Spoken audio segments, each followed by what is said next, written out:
நிறைய பேருக்கு wave tight ரெண்டுத்துக்குமான வித்தியாசம் குழப்பமாக இருக்கும். வேவ் அப்படிங்கிறது அலை, டைட் அப்படிங்கிறது சரியான தமிழ் சொல்படி ஓதம்.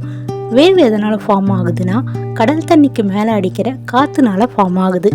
பாலைவனத்தில் வேகமாக காற்றடிக்கும் போது மணல் புழுதி ஏற்படும். அதே மாதிரி தான் தண்ணி மேலே வேகமாக காற்று வீசும்போது கீழே மேலேன்னு மாறி ஒரு சுழற்சி உண்டாகுது.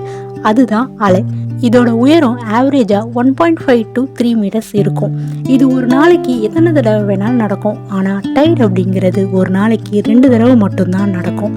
கடல் மட்டத்தோட ஏற்றத்தாழ்வுக்கு தான் டைட்னு சொல்லுவாங்க. ஒரு நாளைக்கு 2 தடவை நீர் மட்டம் ஏறும், 2 தடவை இறங்கும். சரியாக சொல்லணும்னா 12 மணி நேரம் 26 நிமிஷம் இதுக்கு எடுத்துக்கும். இந்த டைட் ஏற்படுறதுக்கான காரணம் நம்ம நிலாவும் சூரியனோட ஈர்ப்பு விசை தான். இது மாதிரி இன்ஃபர்மேஷன் தெரிஞ்சுக்க நம்ம சேனலை சப்ஸ்கிரைப் பண்ணி வச்சுக்கோங்க. Will meet you in another video. Bye bye.